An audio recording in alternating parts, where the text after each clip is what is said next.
Katrina, where do you think you're going with that suitcase? Linda's shrill voice pierced the air, making me flinch as I reached for the front door handle. I took a deep breath, steeling myself for the confrontation I'd been dreading. I'm leaving, Linda. I can't do this anymore. The living room fell silent, save for the ticking of the antique clock on the mantel. I could feel Alex's eyes boring into my back, but I refused to turn around. My hand trembled on the doorknob as I waited for the inevitable explosion. Leaving? Linda scoffed. After everything we've done for you? You ungrateful little dash. That's enough, Mom, Alex interjected, his voice tired and resigned. I heard him shift on the couch, the leather creaking beneath him. Katrina, can we talk about this? Finally, I turned to face them. Linda stood with her arms crossed, her face a mask of righteous indignation. Alex looked lost, his eyes darting between his mother and me as if searching for a lifeline. There's nothing left to talk about, I said, my voice surprisingly steady. I've been trying to talk to you both for months, but neither of you listen. Linda rolled her eyes dramatically. Oh, here we go again with the pity party. You've had it so hard, haven't you? Living in our beautiful home, eating our food, spending our money dash. Your money. I couldn't hold back the bitter laugh that escaped my lips. Do you have any idea how much I've contributed to this household? How many hours I've worked? How much of my own savings I've poured into keeping us afloat? Alex stood up, his brow furrowed. What are you talking about, Katrina? You work from home. You barely leave the house. I shook my head, fighting back tears of frustration. Just because you don't see me in an office doesn't mean I'm not working. I've been pulling 60-hour weeks for the past year, trying to make up for the income we lost when you got laid off. Linda snorted derisively. Oh, please. We all know you spend your days watching soap operas and gossiping on the phone. That's not true, and you know it. I snapped, my patience finally wearing thin. I've been killing myself trying to keep this family together, and all I get in return is criticism and accusations. Alex took a step towards me, his expression a mix of confusion and dawning realization. Katrina, why didn't you say something? I tried, Alex. So many times. But you were always too busy, too stressed, or too caught up in your mother's version of events to listen. Linda's face reddened with anger. How dare you blame my son for your failures? If you were half the wife he deserves dash. Stop it, Mom, Alex said sharply, surprising us both. He turned to me, his eyes pleading. Katrina, please. Don't go. We can figure this out. For a moment, I wavered. The look on Alex's face reminded me of the man I'd fallen in love with, the one who used to stand up for me, who valued my opinions and contributions. But then I glanced at Linda, saw the triumph in her eyes as she sensed my hesitation, and I knew nothing had really changed. I'm sorry, Alex, I said softly, reaching for the door handle once more. But I can't live like this anymore. I deserve better than to be treated like a freeloader in my own home. As I stepped out into the crisp autumn air, I heard Linda's voice rise in indignation once more. Alex, are you just going to let her walk out like this? After everything your father did for her? I froze, my hand still on the door. What are you talking about? I asked, turning back to face them one last time. Linda's eyes glittered with malice as she delivered the final blow. Oh, you didn't know? Dear old Daniel left you a little something in his will. Isn't that convenient?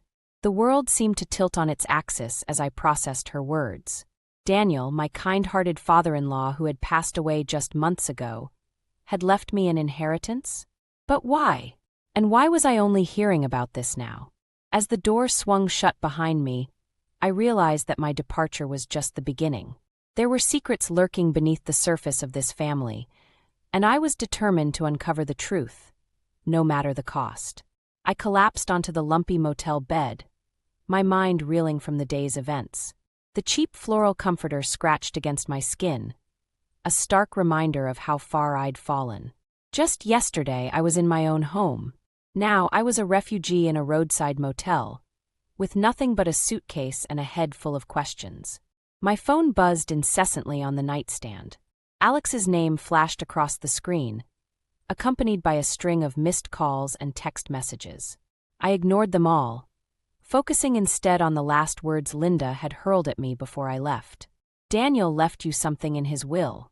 The words echoed in my mind, stirring up a whirlwind of emotions. Grief for the kind man who had been more of a father to me than my own. Confusion about why he would leave me anything. And a gnawing sense of dread about what this revelation might mean for my already fragile relationship with Alex and Linda.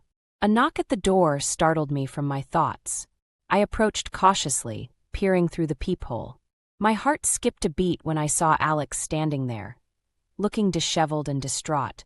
Against my better judgment, I opened the door. "What are you doing here, Alex?" He pushed past me into the room, running a hand through his unkempt hair. "Katrina, we need to talk. This whole situation, it's gotten out of hand." I crossed my arms, steeling myself. "Now you want to talk?" After months of ignoring me, Alex sank onto the edge of the bed, his shoulders slumping. "I know I've been distant. Work has been challenging. But I had no idea you were struggling so much with Mom and the finances."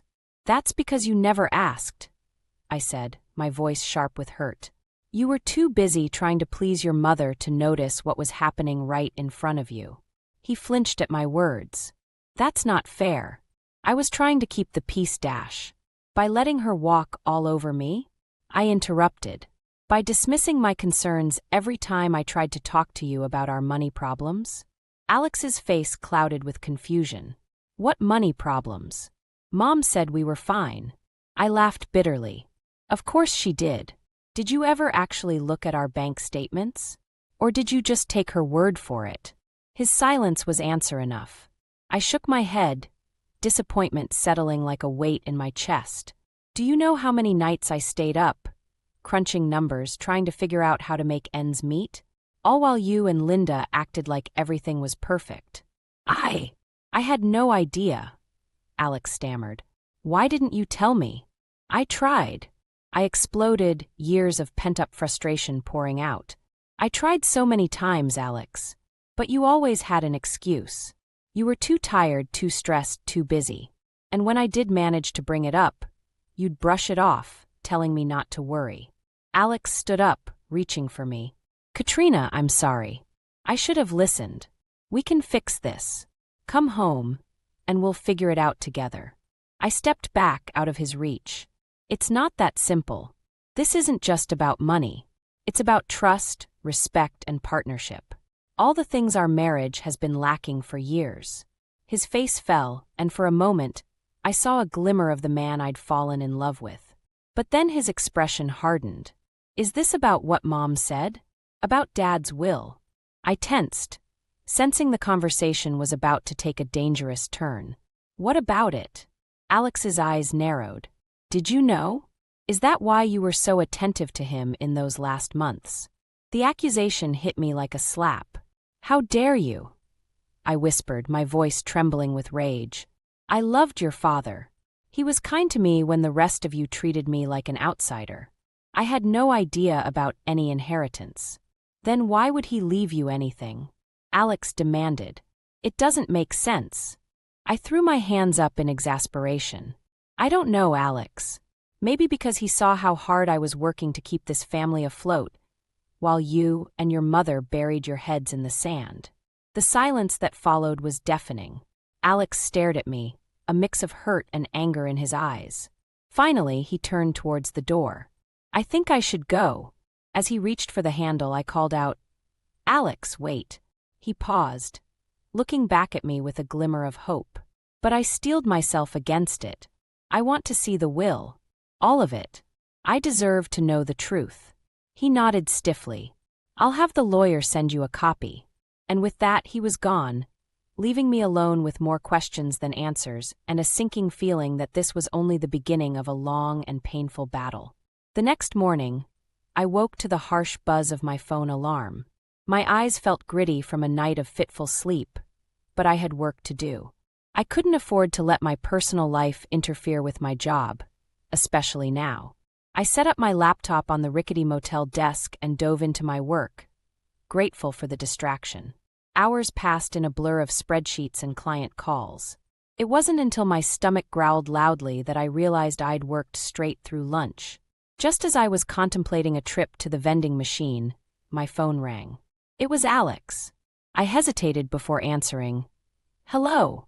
Katrina, we need to talk about our finances," Alex said without preamble. "I've been looking at our accounts and it's bad. Really bad. How did this happen?" I closed my eyes, fighting back a wave of frustration. "I've been trying to tell you this for months, Alex. Our savings are depleted, we're behind on bills, and your mother's investments have only made things worse." "But Mom said dash. Your mother doesn't know everything," I snapped.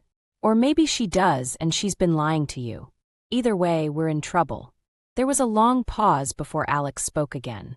I think we should meet with a financial advisor. Together. Can you come home so we can discuss this?" I hesitated.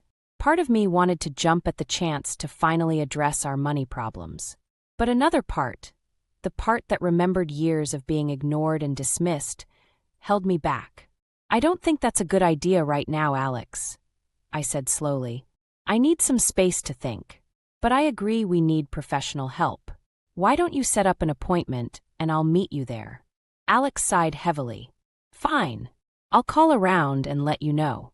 After we hung up, I tried to focus on work again, but my mind kept drifting to our financial situation. How had things gotten so out of hand?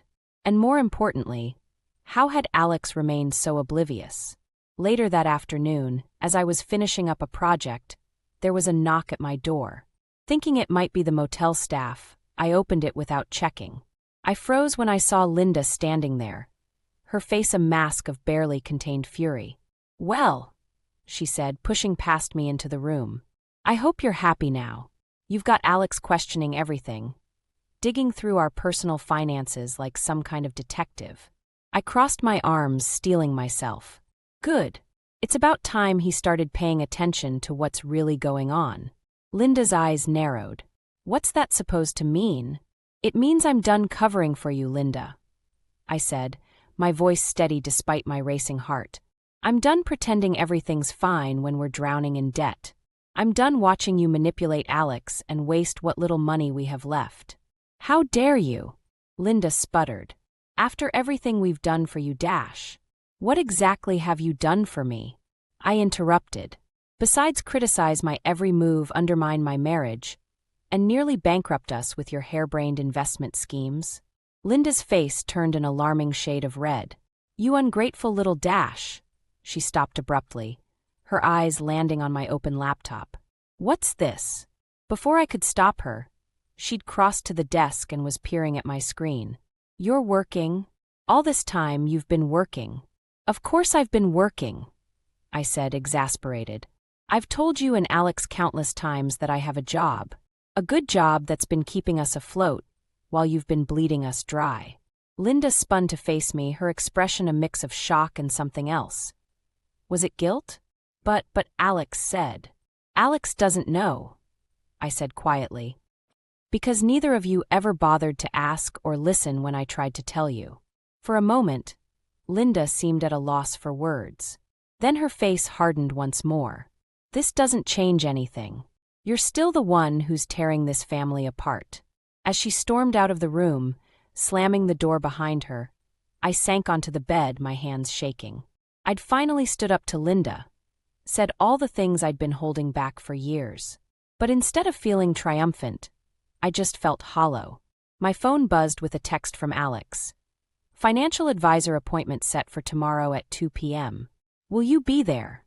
I stared at the message, my mind racing. This meeting could change everything. It could force Alex to see the truth about our situation, about his mother's influence. But it could also be the final nail in the coffin of our marriage.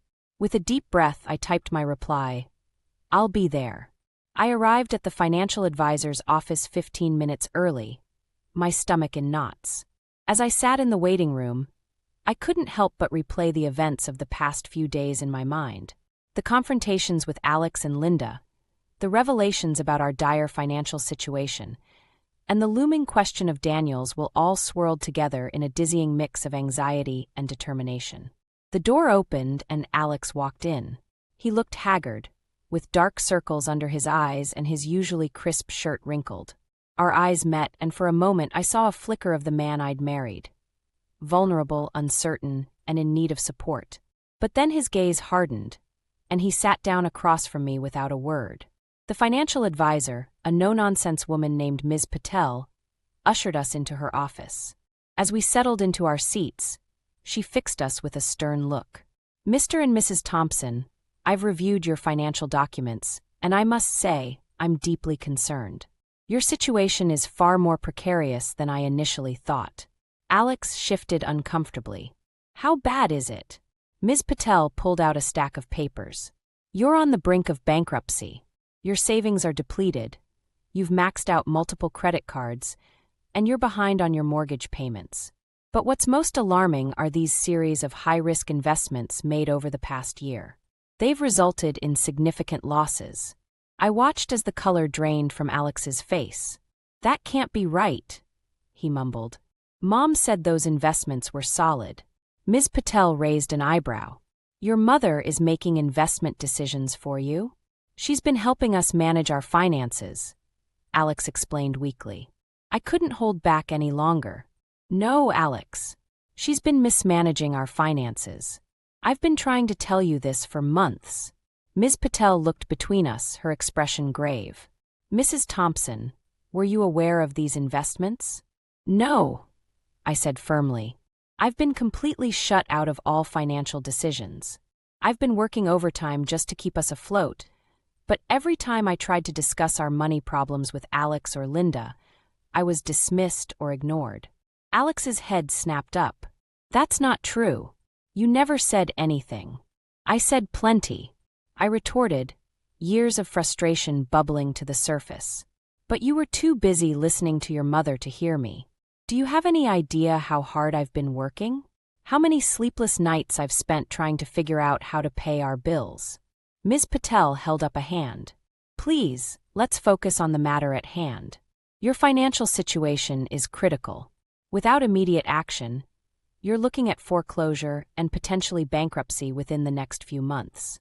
The reality of our situation hit me like a physical blow. All those years of hard work, of sacrifice, and for what? To end up broke and broken? "What can we do?" Alex asked, his voice small. Ms. Patel outlined a strict austerity plan. Selling assets, cutting all non-essential expenses, and potentially downsizing our home. As she spoke, I felt a strange sense of calm settle over me. I'd been living in crisis mode for so long, always trying to keep us above water. Now that everything was out in the open, I felt oddly liberated. "There's one more thing," I said, interrupting Ms. Patel's explanation. "Alex's father recently passed away, and apparently, he left me something in his will. We don't know the details yet, but it might affect our financial situation." Alex's head snapped up, his eyes narrowing. "Why would you bring that up now?" "Because it's relevant," I said calmly. "And because I'm done hiding things or pretending everything's okay when it's not. We need complete transparency if we're going to fix this mess." Ms. Patel nodded approvingly. "Mrs. Thompson is right. Full disclosure is crucial at this point." As we left the office, the weight of our situation hung heavy between us. Alex turned to me, his expression a mix of anger and desperation. "What are we going to do, Katrina?" I took a deep breath, the decision I'd been wrestling with for days suddenly crystal clear. "I don't know what you're going to do, Alex, but I know what I need to do. I'm filing for divorce." The shock on his face was almost comical. "What? Katrina, you can't be serious. We need to stick together now more than ever." I shook my head, feeling lighter than I had in years. "No, Alex. I need to protect myself. I've spent too long trying to save a sinking ship. It's time I started looking out for my own future." As I walked away, leaving Alex standing stunned on the sidewalk, I felt a surge of determination. The road ahead would be difficult, but for the first time in a long time, I felt hope for my future. A future that was finally my own. The day of Daniel's funeral dawned gray and somber, matching my mood perfectly. I stood in front of the mirror in my rented apartment, adjusting my black dress and wondering how I'd gotten to this point. Just a few months ago, I was sitting by Daniel's bedside, holding his hand as he fought against the cancer that was slowly claiming him. Now, I was preparing to say goodbye to the only person in Alex's family who had ever truly understood me. As I arrived at the church, I could feel the weight of disapproving stares. News of my decision to file for divorce had spread quickly, and it seemed I was now cast as the villain in this family drama. Linda stood at the entrance, greeting mourners with a brittle smile that vanished the moment she saw me. "I'm surprised you had the nerve to show up," she hissed as I passed. I met her gaze steadily. "I'm here to honor Daniel, Linda. Nothing more." Inside, I found a seat near the back, away from Alex and the rest of the family. As the service began, I let my mind wander to the countless conversations I'd had with Daniel during his final months. He'd been my confidant, the one person I could turn to when the pressure of keeping up appearances became too much. "You're stronger than you know, Katrina," he'd told me once, his voice weak but his eyes full of warmth. "Don't let anyone dim your light." The minister's voice brought me back to the present. And now Daniel's son Alex would like to say a few words. I watched as Alex made his way to the podium. His shoulders slumped under the weight of grief. But as he began to speak, his voice grew stronger, filled with a conviction I hadn't heard in years. "My father was a kind and generous man," Alex said, his eyes scanning the crowd. "He taught me the importance of honesty, integrity, and standing up for what's right. In his final days, he made me promise to always seek the truth, even when it's painful." Our eyes met across the church, and I saw a flicker of something. Regret? Understanding? Before he looked away. As the service ended and people began to file out, I hung back, not quite ready to face the crowd. Suddenly, Alex appeared at my side, his face etched with a mix of grief and determination. "Katrina, we need to talk," he said quietly. "About Dad, about the will, about everything." Before I could respond, Linda swooped in, her face a mask of barely contained fury. "How dare you try to manipulate my son at his own father's funeral?" she spat. "Haven't you done enough damage?" I felt my temper flare. "I'm not manipulating anyone, Linda. I love Daniel too, and I have every right to be here." "Love?" Linda scoffed. "Is that why you're abandoning this family the moment things get tough? Is that why you're trying to steal what rightfully belongs to Alex through some misguided clause in Daniel's will?" The accusation hit me like a physical blow. "What are you talking about?" Alex stepped between us, his face pale. "Mom, stop. This isn't the time or place dash." But Linda was on a roll. "Oh, don't play innocent, Katrina. We know all about the secret meetings with Daniel, the whispered conversations. You took advantage of a dying man's kindness, and now you think you can walk away with a piece of our family's legacy." The church fell silent, all eyes on our unfolding drama. I felt a surge of anger, hot and fierce, rising within me. Years of pent-up frustration and hurt came bubbling to the surface. "You have no idea what you're talking about," I said, my voice low and dangerous. "Daniel was the only one who saw me, who appreciated everything I did for this family. While you were busy criticizing and undermining me, he was there, supporting me, encouraging me to stand up for myself." I turned to Alex, whose face was a mask of confusion and hurt. "I don't know what's in Daniel's will, and I don't care. What I do know is that I'm done being the scapegoat for this family's problems. I'm done being silenced and dismissed." With that, I turned on my heel and walked out of the church, ignoring the gasps and whispers that followed me. As I stepped into the cool autumn air, I felt a strange mix of grief and liberation. Daniel was gone, and with him, the last tie that had kept me bound to this toxic family dynamic. As I drove away from the church, my phone buzzed with a message. It was from Daniel's lawyer. "Important information regarding the will. Please come to my office as soon as possible." I took a deep breath, steeling myself for whatever was to come. Whatever Daniel had left for me, whatever secrets were about to be revealed, I knew one thing for certain. I was ready to face the truth, no matter how painful it might be. I arrived at the lawyer's office with my heart pounding. The receptionist ushered me into a conference room where Alex and Linda were already seated, their faces taut with tension. Mr. Goldstein, Daniel's lawyer, nodded gravely as I took my seat. "Now that we're all here," Mr. Goldstein began, "I'll read Daniel's will." As he spoke, I felt the weight of Alex and Linda's stares. The first part of the will was standard: distribution of personal effects, some charitable donations. But then Mr. Goldstein cleared his throat, and I sensed we were approaching the crux of the matter. "To my daughter-in-law, Katrina," he read, "I leave my vacation property in the mountains along with a sum of $500,000. The room erupted in chaos. Linda leapt to her feet, her face contorted with rage. "This is outrageous. She must have coerced him."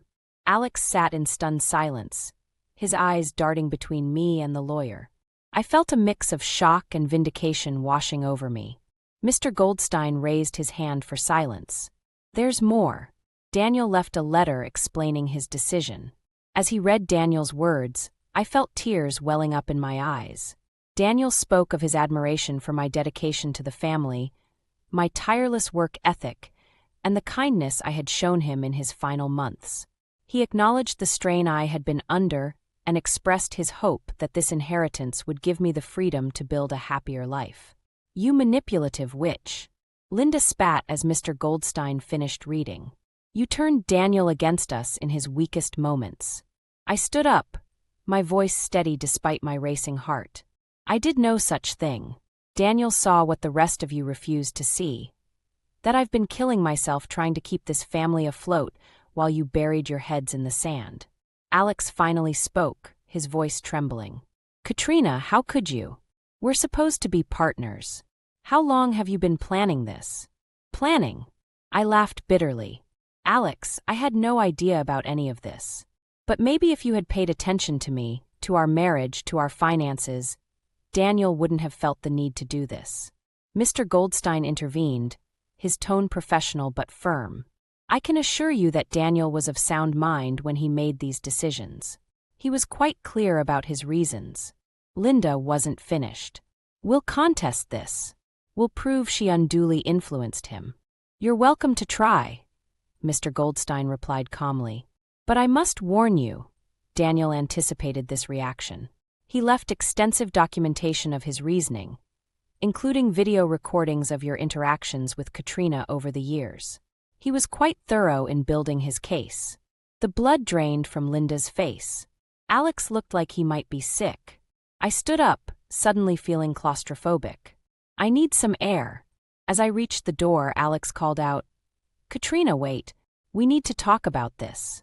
I turned back, seeing the desperation in his eyes. For a moment, I felt a flicker of the love we once shared. But then I remembered all the times he had chosen his mother over me, all the times he had dismissed my concerns. "No, Alex," I said softly. "We're past talking. I've made my decision.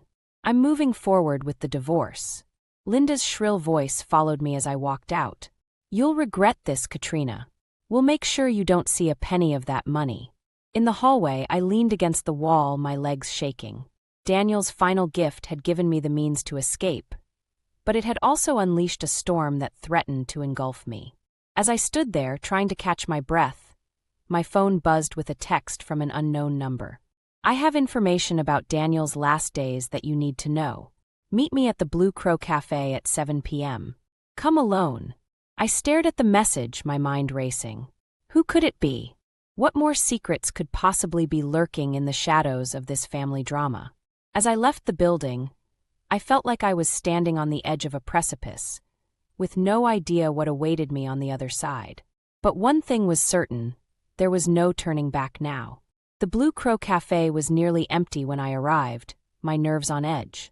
I scanned the dimly lit room, wondering who had sent the mysterious text. A figure in the corner booth caught my eye. It was Sarah, Daniel's nurse during his final months. "Katrina," she said softly as I slid into the seat across from her. "Thank you for coming." "What's this about, Sarah?" I asked, my voice tight with tension. She took a deep breath. "There's something you need to know about Daniel's last days." something that could change everything. As Sarah spoke, my world tilted on its axis. She revealed that in his final weeks, Daniel had discovered the true extent of Linda's financial mismanagement. He had been devastated to learn how his wife had nearly bankrupted the family with her reckless investments and lavish spending. He wanted to make it right, Sarah explained. That's why he changed his will. He saw how hard you worked, how you tried to keep the family afloat. He wanted to give you a chance at a better life. I sat back, stunned. But why didn't he tell Alex? Sarah's eyes filled with sadness.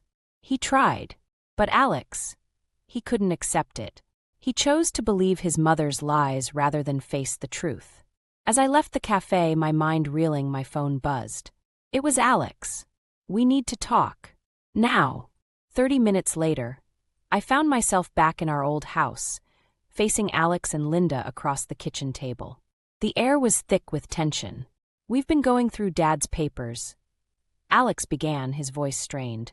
And we've found some discrepancies. Linda jumped in, her eyes flashing with anger.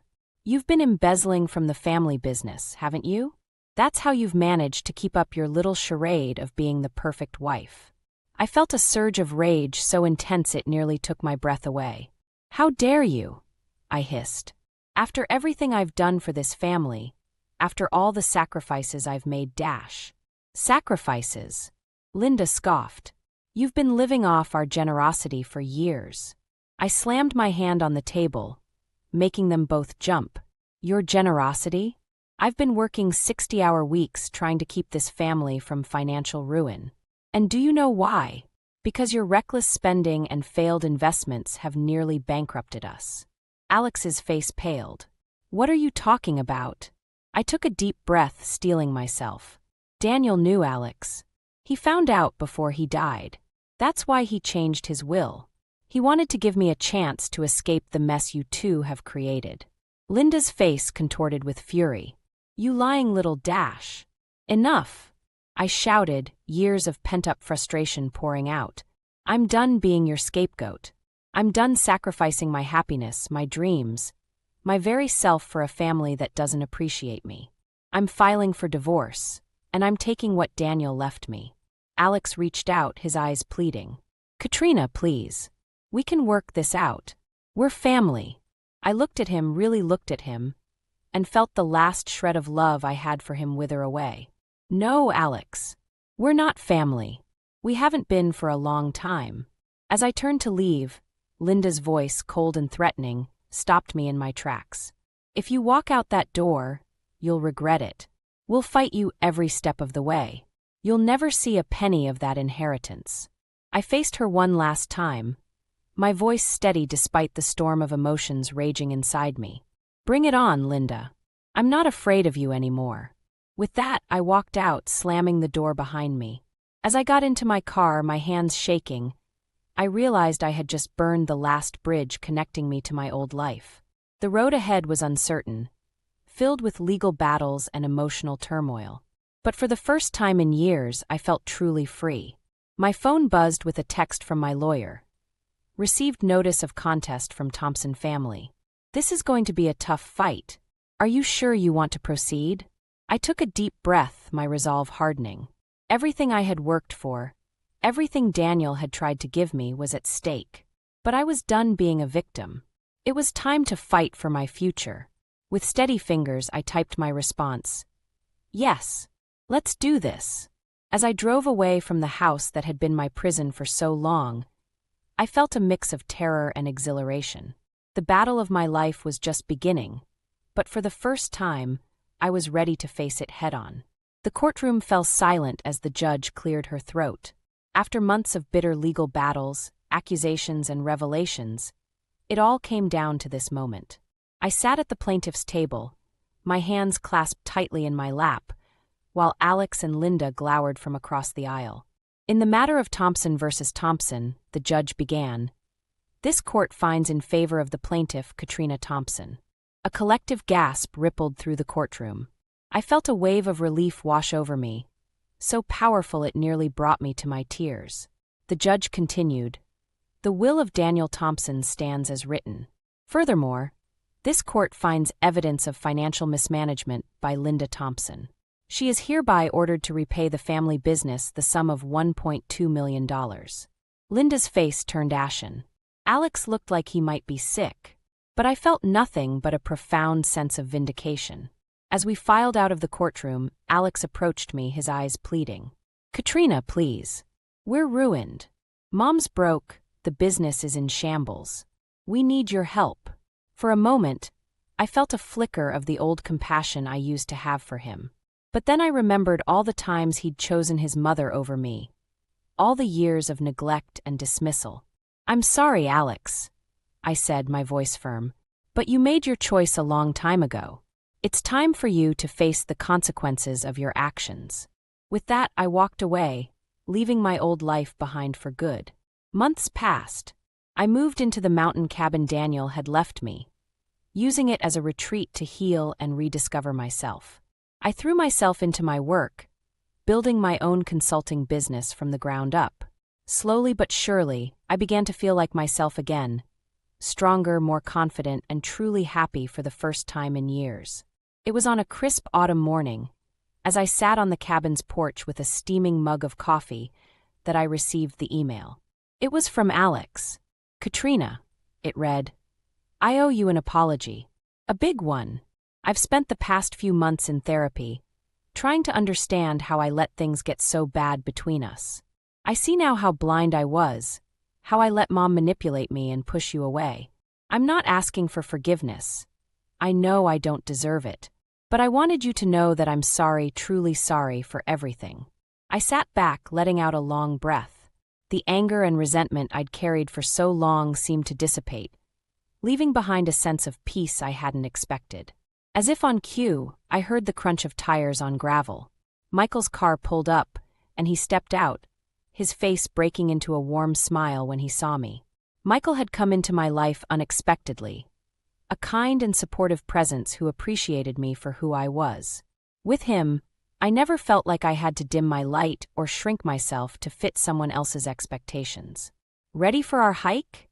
he called out, holding up a picnic basket. I smiled, feeling a surge of joy and gratitude. "Absolutely," I replied, setting my laptop aside and standing up. As we set off down the mountain trail, hand in hand, I reflected on the journey that had brought me here. The pain, the struggles, the moments of despair. They had all led me to this place of strength and self-discovery.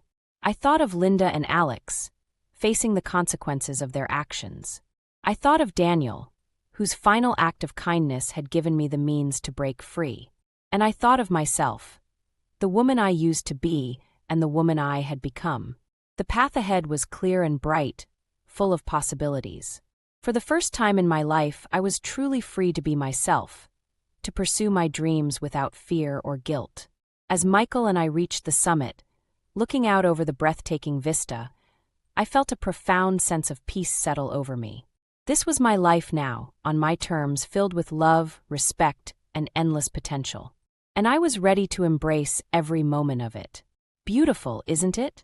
Michael said, squeezing my hand. I turned to him, my heart full.